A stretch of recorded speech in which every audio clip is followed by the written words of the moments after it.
Ni hao! Good morning! Good morning! It's another day! Holiday ngayon dito sa Taiwan, kaya naman wala kaming pasok. Kaya naisipan namin ang syempre gumala. Tara, samahan niyo kami! Po, guys, ito po ang sikreto para hindi mahilo.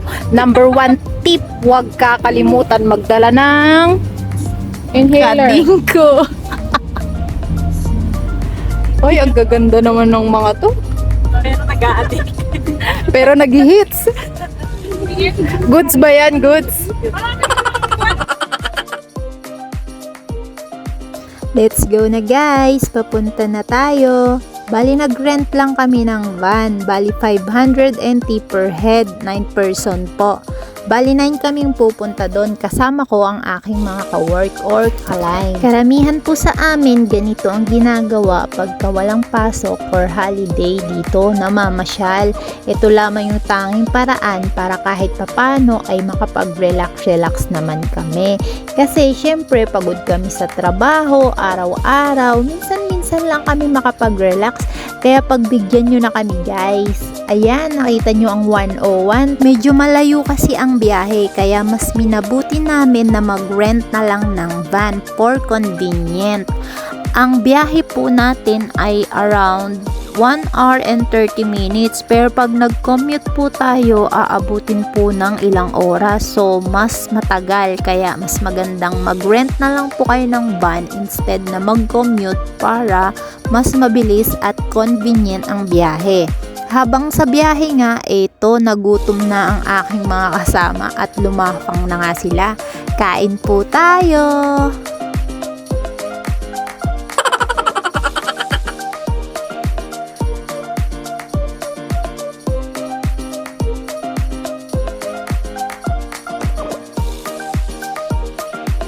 Habang tayo bumabiyahe, tignan nyo muna ang ganda at tanawin ng lugar.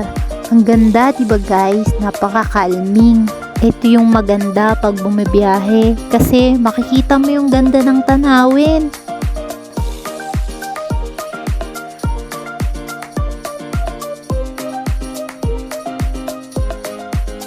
Ayan guys, natatanaw na natin ang dagat. Ibig sabihin, malapit na tayo sa ating pupuntahan.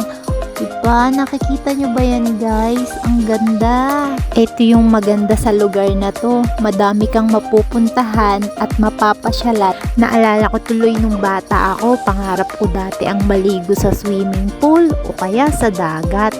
Pero hindi ko magawa kasi mahirap lang ang buhay. Hindi kaya. Kaya ngayon, sobrang blessed ko kasi kahit papano, unti-unti kong natutupad ang pangarap ko nung bata ako.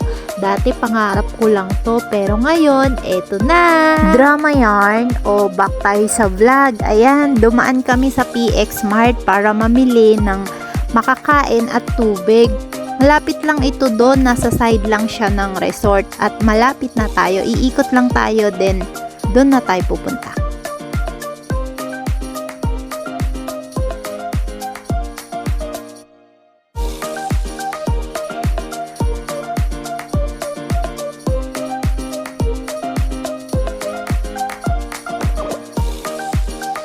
Nakikita nyo bang nakikita ko? Ayan na! Andito na tayo guys! Welcome to White House Resort! Ang mini Boracay ng Taiwan! Malapit na tayo!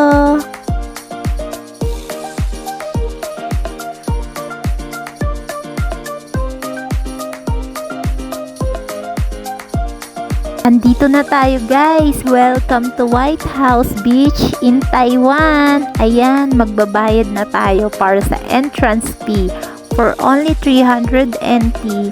Ayan, makakapasok ka na at masusulit mo na ang mga adventure dito.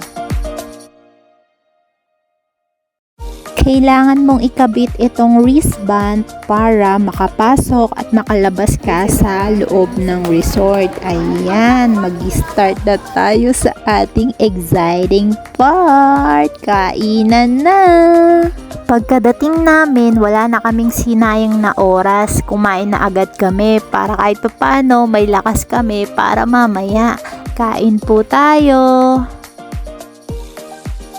After nga naming mag-lunch, ayan, nag-ikot-ikot kami para maitur ko kayo sa ganda ng lugar.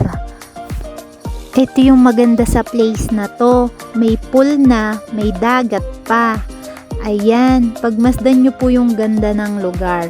Pero bago yon, ipapakilala ko sa inyo ang aking mga katrabaho. From Pakistan! Queenie from Bacolod! From Southern Leyte! Neil from New York! It's from Valenzuela! Ay, ang ganda! Pangasinan! Beauty!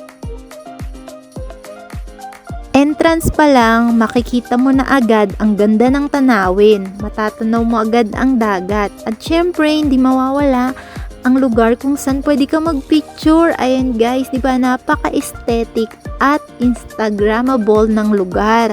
Pwede ka mag-picture dyan, pwede ka mag-video. Napakaganda ng lugar, ang ganda ng ambience. Pupunta naman tayo dito sa kabilang side. Ito, madadaanan nito papuntang dagat. Ito ay for kids adventure. Pero pwede ka naman dito tumambay pag naboboard at naiinitan ka. Pwede ka magduyan dyan. Photoshoot na tayo guys para sa ating birthday celebrant this October. Meet my ate Juliet! After photoshoot, eto na nga guys, ipapasyal ko kayo dito sa labas. Ito yung makikita mong tanawin guys, ang ganda. Ang gaganda pala. Mga chicks namin guys. Hey! Hey! Halika! Meron!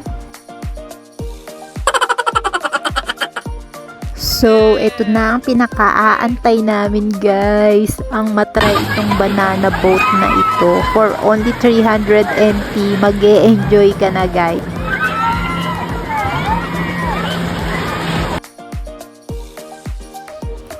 After banana boat, napagod ang mga person, kaya ayan, take 2, kain tayo ulit. After nga namin kumain, napag-isipan namin maglaro ng volleyball. Ang perfect ng araw ngayon guys kasi walang araw at medyo umaambon kaya maganda ang panahon. After namin nag-volleyball, pumunta na kami dito sa pool para makapag-swimming kasi alas 6 na ng gabi niyan. Hanggang 8:30 lang kami at susunduin na kami ng driver kaya sinulit na namin na makapag-swimming. Meron din pala silang jacuzzi dyan guys. Available ang jacuzzi, pwede din sa pool. Yan, itry nyo lahat yan guys pag nakapasyal kayo dito sa White House Beach Resort. Sulit na sulit ang 300 NT nyo dito guys. Ang ganda at nakaka-relax ang lugar. Kaya ano pang hinihintay nyo? Pasyal na kayo dito. At dyan na nga nagtatapos ang ating vlog. Thank you for watching. Bye bye!